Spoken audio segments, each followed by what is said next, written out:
Hey, everybody. Welcome to a virtual conversation, something super special and unique because it is for you. Okay. Shout out to Veranda Rogers. She is with us from Pregnant with Possibilities Resource Center. And I kind of talked about this on the radio a lot. You've seen some posts and stuff like that, but this is an opportunity for us to have cupcakes, contraceptives, and conversation. You're probably like, what does that mean? Well, Veranda is here, and we're going to basically have just raw, uncut conversation pertaining to things that matter to you.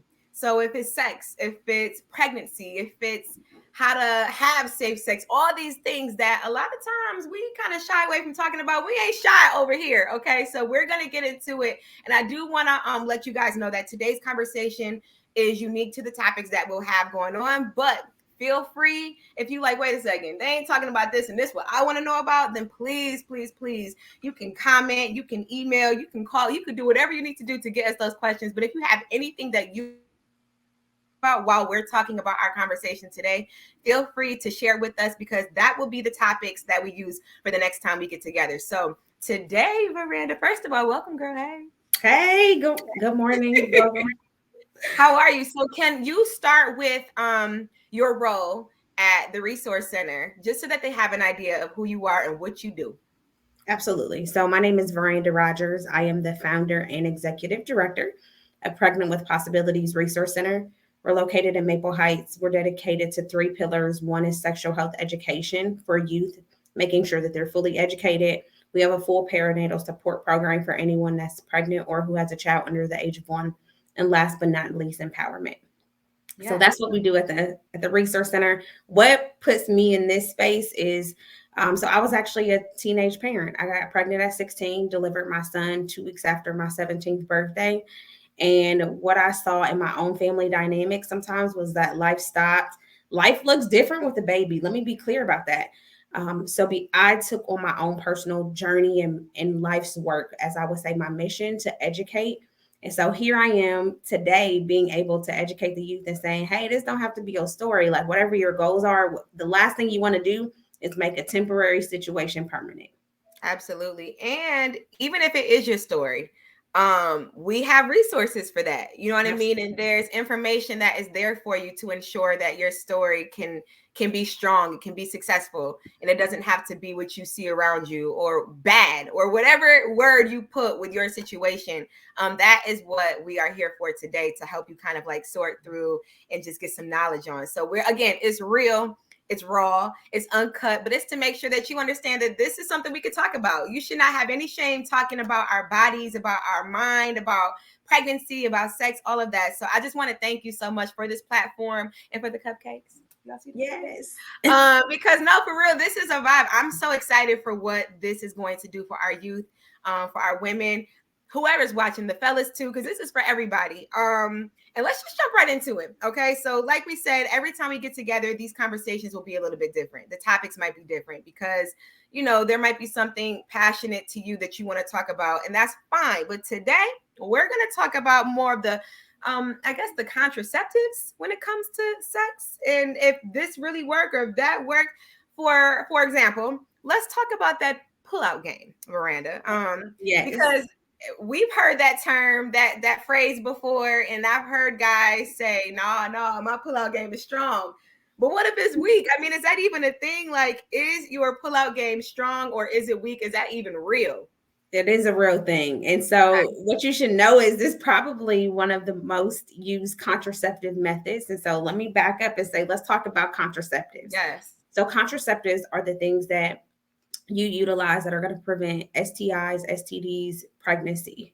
And so there's 12 different contraceptive methods. And the pullout method, which is the slang term for the withdrawal method, is one of the things that youth or just adults use because one is free. So it don't cost you no money. It's also probably the easily accessible in the moment. There's no side effects. For instance, if I have to take a pill, if I have to take the depot or get an IUD, Mirena, there's typically no side effects. However, there's so many disadvantages because it's a lack of control. And you can't necessarily control as a female, right? If the man is going to pull out in time or if he's going to ejaculate, you have to also account for pre-ejaculation. Yeah. And pre-ejaculation is a sperm, and it has living sperm that's what's inside of it. Even if a young man or a man pulls out, you should know that even if sperm is on your thigh, it still has the opportunity to enter into the vagina. So those are things because they're living. So it's not always used effective. It says 78% effective rate. And we have to talk about it because sometimes in the heat of the moment, you can't actually control yourself to be like, oh yeah, I got to pull out. Oh yeah, I'm not using a condom. And so that's why we're going to talk about, is your pullout game strong or is it weak today? So even if they don't have the answer for that, maybe they don't know. I mean, again, this is raw and uncut, so I'm not even gonna. We're gonna go there. My thing is, if you're in the moment, like you said, sometimes you're in the moment and it's like you maybe can't control certain whatever. What tips will you give a person that's in that moment to try their best to make sure that that particular contraceptive is, what's the word? It works. It works. So one I'm going to say is utilizing a condom is important. And I know next week we'll talk more about condom use and what that looks like. But if you don't use the condom, so there's something called emergency contraceptives, also known as Plan B, which is effective up to 72 hours after unprotected sex. Now, let me say, it's not going to protect you against STDs, STIs. So getting tested, making sure you know your partner's status is important. However, in the moment, it is important that before you feel that sensation, you want to pull out. As I said, 78% effective. So that means 1 in 5. So I don't know how many people were tuned in, but just think about it. Say you and your girls, it's 5 of you. That means one of you run the risk of getting pregnant if you don't use that Plan B or emergency contraceptive within 72 hours of unprotected sex to prevent pregnancy. Because unfortunately, as I said, pre-ejaculation allows you the opportunity. It can swim through the through your vagina and your stream, and it can still cause a pregnancy. So other advice that I would also have is just one, making sure that you are understanding of who your partner is, and your past sexual partners. Because if you're having unprotected sex and you're using the pullout method, you're not protected against any sexually transmitted diseases. Right. We are seeing a high rate of increase of sexually transmitted disease in youth because maybe they don't have a trusted person in their life that they feel like they could talk to about sex. Or they're using this method because it's like, maybe I don't want to tell someone that I am having sex, or I just got caught up in the moment. Somebody was out of town and I just decided to show up, whatever the case may be. So you want to make sure that you have a conversation with that partner about their own sexual partners and patterns. I do an activity in the classroom with students and say, hey, think about it from this perspective. Let's just say you're a virgin and you decide to have sex with one person who has already had sex. Let's just say they have 3 sexual partners. And those 3 sexual partners that one person had, let's just say, had sex with 3 additional people.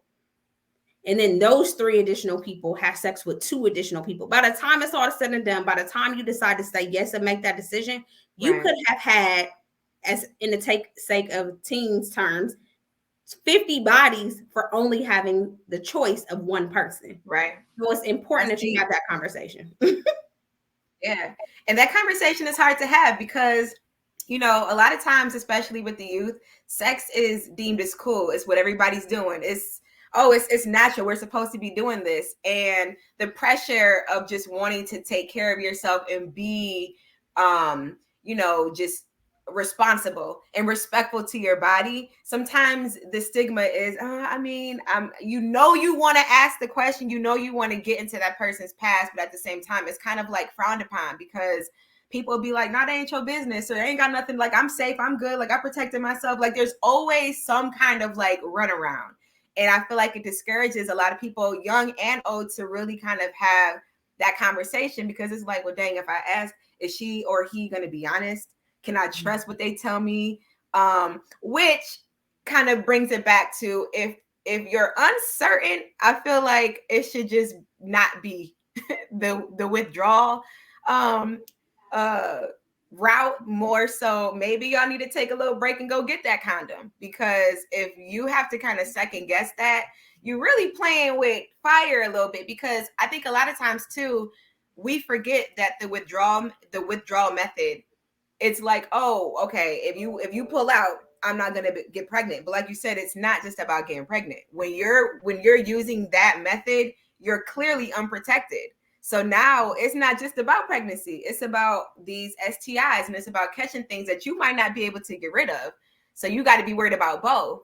So Exactly. how would you, I know you said you guys do activities, but like, how, is there any tips you can give people watching that if they are, say they don't have access to any other contraceptive, but the moment is the moment and they want to get down, and it's like, okay, you know, this could happen and we're going to use this method, the pull out method. But it's like, what tips can you give to someone who's anxious about maybe asking the certain questions that might make them feel more comfortable, if that really is the only method that they have, just so that that whole, you know, that moment of, you know what I'm talking about, like, how can they get over that? How can they maybe have that conversation a little easier? So I'm going to do a two-part. The first Okay. part is, if you kind of feel uncomfortable having that conversation with this person, it's probably not your person that you want to take your clothes off. Let's be I know clear that's about it. right. Because For real. sometimes it's like, oh yeah, I'm caught up in the moment. It could be a one night stand. It could be whatever.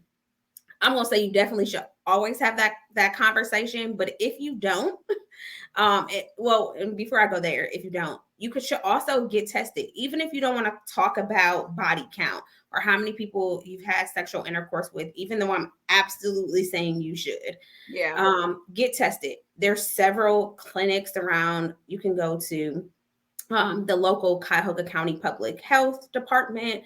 You can go to the AIDS Task Force. There's also like mobile buses. I know Metro Health offers a mobile bus that drives around the city, especially for youth that's at their high school, like one day a week. You can actually go and get a free test. You Okay. can get tested.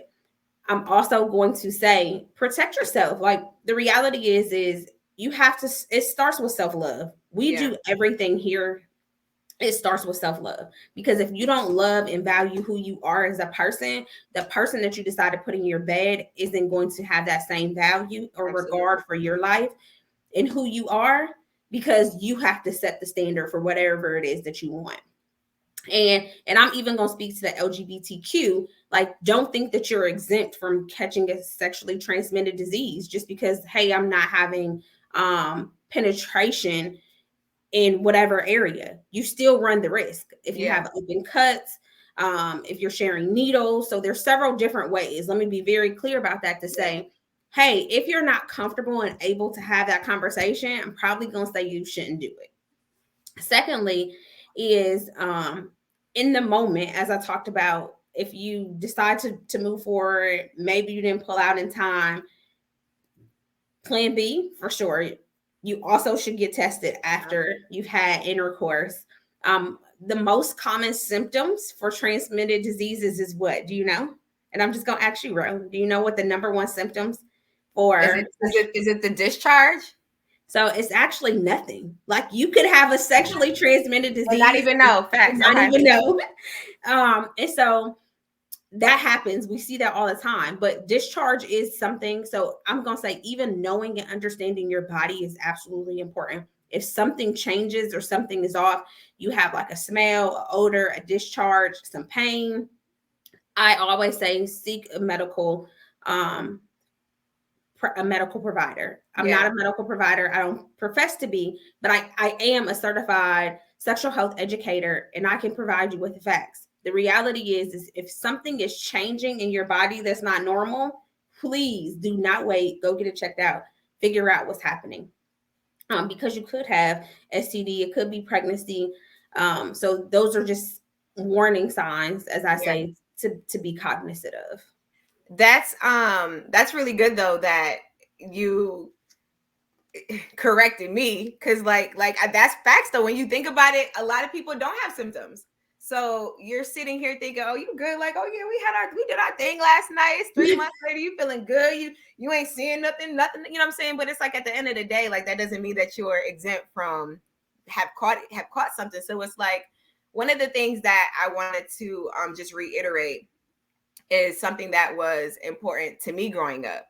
A conversation that my mother had with me, and that was the conversation and the self-love and making sure, like, because we know women, my ladies out there, some guys will try to come at you like, girl, I'm good, like, I got a condom, don't worry about it, and you like, oh, okay, and then come to find out the moment's about to go down and there is no condom. Oh man, I forgot, I thought it was in my pocket, or boom, boom, boom, boom, boom, and you like, all right, well, I guess I got it. No, you don't gotta. Like you said, Veranda, like, protect yourself. So if you already knew he might be on some BS, then bring your own. You know what I mean? Like, bring your own kind of, make sure that you are, protected and you have what you need. Almost like a little not to say it like this, but like a survival pack. You know what I'm saying? Like, have a pack. So you good, and there's no excuses. And then the other thing too is, and I love that you brought it up. If you can't have a conversation with somebody about something so important as your health and your overall being, that really is a red flag. No one should make you feel uncomfortable for wanting to take care of yourself. So we understand that sometimes things happen in a spur of the moment. It could be a one night stand situation. All right. I mean, I can't speak to that. But what I can speak to is, if you care enough about somebody to give them your body, the respect goes both ways. Like, go get tested first, have that conversation so you both know where you stand.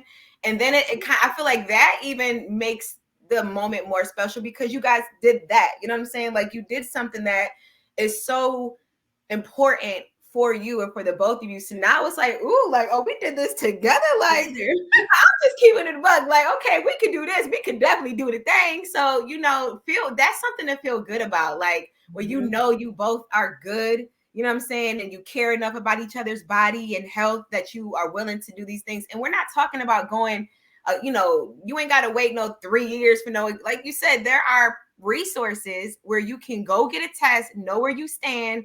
And all right, if you got to put off your moment for a couple of days, put it off for a couple of days. It'll be worth it, because at least you have some peace of mind.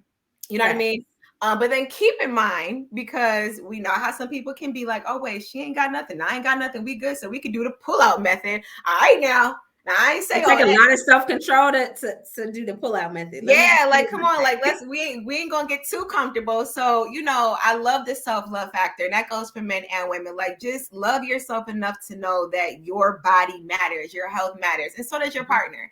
And the best way to really have that intimacy is to be able to have those conversations and to be real with each other and look out for each other and protect yourself. So just keep that in mind. You do not have to give it up if the situation don't make sense, if it don't sound right. Like, you do not have to do that. There's so many other ways you can go about this.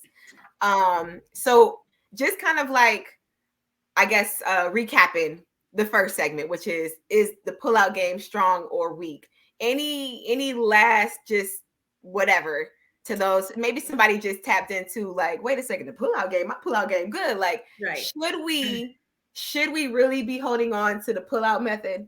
We should not.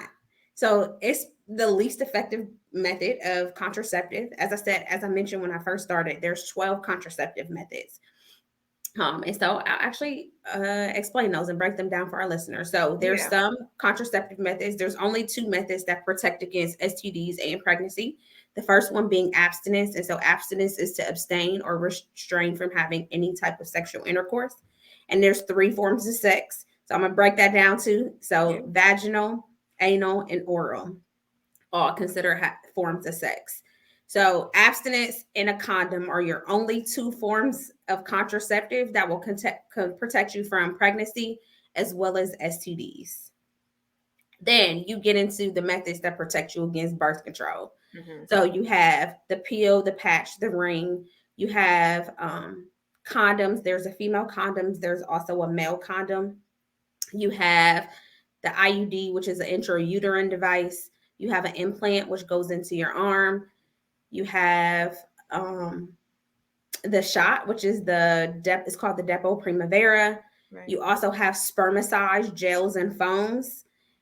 There's something that's called fertility beads. So that's counting like when you're ovulating and when you're most likely to be at a point of conception. So people do Mm-hmm. that as well. Or you may have a tracker on your phone. That's the modern day fertility tracker. Yeah. As well as there is a diaphragm. And so the diaphragm is kind of like a cup that protects you from, and it has like spermicide to protect you against pregnancy. So most of our contraceptive methods only protect against premature pregnancies. And so those are important to understand what's going to protect me from STDs, STIs, and then what only protects against pregnancy. So you have to understand what's important. Pull out method. So we started with saying, is your pull out game strong or weak? So what does that mean? To be able to pull out the penis out of before sperm comes out is very difficult, because even if sperm gets on the vulva, which is the outside of the vagina, it still can run the risk of entering into the body. You should know that sperm Yeah. can live for up to 3 days. So although it's like, hey, I'm good, like he said he didn't come inside or ejaculate, whatever the case may be, you still want to make sure that you're safe, secure. Right. As I talked about already, there's some advantage and disadvantages. So there's the advantage, right? That most people are like, well, it's free. I don't have to tell anybody. It has no side effects, because sometimes if I'm taking a pill, I got to remember to take it on time every day. If I got an implant, sometimes it's, makes my mood a little off or whatever the case may be. The disadvantages for using it is hard to pull out. The other person, so say the woman, typically has zero control over if she's going to be pregnant, get an STD, or all those Right. things, unless she says no, obviously. But if a gentleman is coming, you don't know that. You don't know when he's about to come. You don't know when ejaculation happens. So those are all things that you have to be cognizant of. And it takes a lot of self-control and trust of that other person to be able to say, like, hey, they're going to pull out. They're going to have enough restraint that when they start to feel it, and it's not at that point where we're in the moment, we in the heat, that they're going to be like, all right, let me stop. Like, I got to. So those are things to be cognizant of. So is it safe to say that if a gentleman yells out, I'm about to come, does the pre-ejaculation, is it safe to say that's pretty much, I mean, if yeah, you know what I mean? Because I feel like that's another thing too. You might be like, okay, if he's about to, okay, get out, you know what I'm saying? Get out, pull out or whatever. But if he said that, then the pre-part might even already happen. So yeah, you really playing too close at For the end of sure. the day. I always say it's kind of like playing with fire. Yeah. And you just never know. But it is the most common used method. So that's why we decided to start here today to say, hey, like we know, like this is things that you guys are using as a method, as a protection from pregnancy. It does not protect against STDs or STIs because it's unprotected. But sometimes people are just more so thinking like, I'm not trying to have no kids. I'm not trying to get pregnant right now. So this is what it is. So that can you can get be pregnant that first time? Yes, you can. And you can get pregnant off of a pre-ejaculation. And it may not even be the full thing. So you didn't even get to experience the full benefit, and you can still be pregnant. Yeah. Just it's too risky. It's It way too is. risky. And again, what bothers me is the mentality would be, okay, we're doing this method because I don't want to get pregnant. But I don't know if you have statistics, but you can search statistics, but it's out there. There are so many diseases and viruses. Like, pregnancy cannot be the only thing you are scared to get from sex. So just be thinking of that too. Like, you can't, no, it's a whole lot more to be worried about than just getting that plan B. So since we talked about contraceptives, we're going to talk about the condom, which again, it does protect you from pregnancy and STIs and stuff like that. But when you think about pregnancy and sex, and it's like, okay, well, he's got this condom on, or she's using her condom, or whatever the case may be, but there can still be improper condom use. There can be situations that happen when you're using that contraceptive and you end up going half on the baby, whether you wanted to or not. So let's talk about maybe the improper uses of condoms and stuff like that, and how that could impact you on either being pregnant or remaining protected from that. Absolutely. So I'm going to start with a stat because you brought up stats. And so let's start there. So 20 million new STDs, sexually transmitted infections in the U.S. each year are for youth between 15 to 24. Good So Lord. they account for 20 million new Wow. STDs in the U.S. every year. Wow. What you should also know is that 50% of all new STDs, although only make up 25% of the population. So 50% of those 15 to 24 age range is only 25%. So just because you 36 don't mean that you still can't get an STD. Right. You still fall in that category. Yeah. We actually just did some testing and an evaluation of our programs and services. And what we found was that we educated youth, and 60% of the youth that we educated had never received sexual health education. So that's why this segment is important. Yeah. We want you to submit questions. We want to be able to answer your questions, because out of that 60% who had never been educated, 50% of them were already sexually active in one of the three forms of sex. So if you're having sex and you're making decisions, you should make informed, healthy decisions. And it should not be by myths, things that you've heard, things that we see on TV, what we hear in the music that we listen to, whatever the case might be, because what we know is sex is everywhere. Yeah. And so that's why we're doing this segment. So I did all of that to say, let's talk about condoms. All right. So condoms, there's some certain things that you should know and look for when you properly using a condom. The first thing is that all condoms have an expiration date. Most people probably don't know, but just like the food in your refrigerator, condoms can expire. So you want to make sure that you're looking at the expiration date on condoms.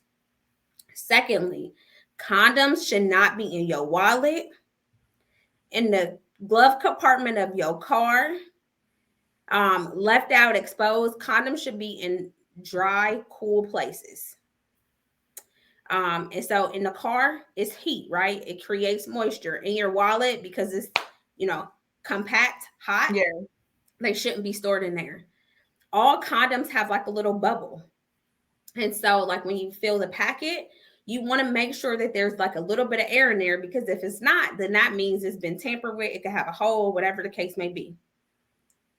You should never bite, tear, cut condoms open, because then you also run the risk of putting a hole in it. Yeah. And then the last thing is, there's a proper way to put on a condom. You got to always make sure you're pinching the tip of the condom and then you roll it down. You have to leave air at the top of it so that there's opportunity for the sperms to enter the condom after ejaculation. And so with the friction, if you do not leave room in the tip of the condom, you run the risk of it breaking. And so therefore, it's not as effective. So those are some things that you have to be mindful of when it comes to condom use. And how effective is the condom overall, both STD, STI, and pregnancy? So overall, the condom's effective rate is 98%. So it has a higher effective rate if used properly. You should also know there's a couple of different types of condoms. And this is one thing I didn't say. Because I used to always hear, even in the songs like the gold wrapper magnums, let's say, get your size. The reality is, please get your size. Don't be out here fronting and stunting to say like, oh no, because if you don't get your size, and let's just say the condom comes off and it comes off in her vagina, which that can happen, and it can stay in there. She could still get pregnant if the condom comes off because you have the improper fit. And it doesn't matter even if you're big. Like I do a demonstration, I will open up a condom. I could put my whole hand in the condom. So if I could put my whole hand and it come all the way down here to the bottom of my wrist, it doesn't matter what size the penis is, it will still fit. But there are two types. No, go ahead. And latex. Okay. There are some people that's allergic to latex, so they have to use lambskin. But the effective rate for a lambskin condom is not the same as it is for a latex condom. So those are things that you also have to be cognizant of. If there's some type of allergic reaction, if you know that you are allergic to latex, but the lambskin condoms are not as effective. They actually stink. They smell really bad. That's neither here nor there. But they're, and I'm sorry, I misquoted. Their effective rate is anywhere from 84 to 89%. Okay, so If it's typical use, but if it's a perfect use, then it's 98 to 99%. So if you utilize the steps that I mentioned, that'll get you in that 98 to 99 percentile. If you're just using it kind of willy nilly, it'll still be in the 84 to 89 percentile of effective range. okay. Now, running it back just real quick. So you mentioned you don't want to bite, tear, rip open the condom. And women, because I know a lot of times we'll leave that up to the guy to do. Like we let him, break out the condom and put it on. But this is another opportunity where we can be hands-on too. Again, you're thinking about your personal experience and health as well. So if that means that you might have to coach him on how to correctly open up a condom so it doesn't negatively impact your experience, how do you suggest that a condom be opened? So there's little divots in the top of the condom. I would suggest tearing it in that top corner. So on that top half, just tearing it down with your hands, not scissors, mouth, or any of the sort. When you pull it out, it's going to feel like gel on it. Yeah, The gel on the outside of the condom is actually considered to be spermicide. So spermicide prevents sperm, and it kills the sperm upon contact. So those are just things that you want to be cognizant of, that it has spermicide. When you touch the packet, that there's a little bubble in there, so you know it hasn't been tampered with, it doesn't have a hole, and that is most effective. I kind of feel like we know the answer, but I feel like, again, it's raw and uncut, and I feel like sometimes you just got to ask questions because it could be a thought and you're like, all right, well, let's address it. So what do you say to the young lady who maybe the position that she's in, or maybe the way that they have prepared for the moment, she wasn't able to truly see if he put his condom on? Do you suggest she feel back or feel and see if it's on there? Do you suggest she ask? Like, what should that next step be if she's curious? Well, I don't know if he really did or not. I'm gonna tell you the slyest way to do it. Insert it yourself, so then you can actually feel to make sure that there's a condom there, because obviously you can feel the difference between a condom versus bare skin. So if you want to always be sure, I would even say it's not uncommon for females to have their own condoms. Yeah. So why not? If you are at a school, you can get them from your school. You can get them from any drugstore. There is not an age to purchase condoms, although sometimes people think that there is. If you go to your local drugstore, gas station, whatever, you can purchase your own condoms. So it doesn't matter, male or female. If you want to protect yourself, you want to be safe, it is okay to purchase your own condoms. That's good to know, because I think that was like a misconception that you had to be like of age, but no, you don't. You don't. There's no age on condoms. And even to go to your like health clinic, you can have a conversation with your physician about contraceptive methods, and your parent or guardian does not have to be present. So that's something that also, if you are considering, and I spoke kind of in the middle of the segment about the contraceptive methods, by all means, have a conversation with your medical professional and say, hey, like, what are the advantages, disadvantages, side effects? It's always better to be safe than sorry, I say. Mm-hmm. Absolutely. It costs way more money to raise a kid than it is ever going to cost you to buy some contraceptives. Absolutely. Absolutely, for real. And just again, I want to make sure those of you watching understand that this is myself and Veranda having a conversation, and I could pull out 20,000 more questions that I think would be good for a viewer. But if you have anything, if you're like, well, wait a second, Rhoda asked this or Veranda didn't talk about this, leave it in the comments. Let us know, so that way we can address it, because this isn't just a conversation for today. This can pour over into another conversation. And obviously, we want to make sure that we want to make sure that, your questions are being answered, because the reality is that sometimes people, like you said, what was the percentage? 60%, or I forget what the percentage was, that they're not learning sexual health. 60% of the students that we serve have not received a formal sexual health education. And I don't even think, if I'm not mistaken, because we have conversations like this all the time. It's just, good conversation, especially like I have young nieces and nephews and stuff like that. So I don't even think health class, is health still in school? So each school is different. And even if you do get health, sometimes it only goes to 8th grade. And it's Yeah. more so understanding and learning your body. It'll talk about Right. puberty, but it's not going to go and take a deep dive. And so that's why we're here. We're here to kind of break down the barriers, have open and raw conversation. Maybe it's a conversation or a question that you can't have with your parent or guardian, but you can have them with your friends. So if you can think of me as your friend, whatever question you want to ask your homegirl, I am she. Ask me, because let's have clear, cut, raw dialogue about things that you're experiencing, things that you may be questioning or that you want to know, because we are here to provide you with clear, informed information that is medically backed and from a trusted provider. Yeah. So I want you to educate your friends with on factual information and not Yeah. miseducation. Not the pick up the phone, girl. Did you know? Because you know it could be like this, way down. And even if you are having the conversation, let's just keep it real. I mean, sometimes we watch these type of videos and we get this information, and then a week later you're in a situation and it's like it went out the window. And, you know what I'm saying? In one ear and out the other. You might have forgot what you heard. So you're talking to your girl, you're talking to your boy, you're having a conversation. You're like, oh, okay, like that sound about right, man. Ain't nothing wrong with doubling back and figuring out if that is factual. Do your research. Do yourself just a service. And it's nothing wrong with knowing the facts. It's nothing wrong with the protecting yourself. It's nothing wrong with loving yourself enough to say, if this is what I have to do to make sure this moment is not just special, but it's not going to put a negative impact on my future, fine. That is awesome. And it's if you are having conversations with your friends and you feel like, okay, what they're saying might just be like, you know, the cliche, the rah rah, whatever, some straight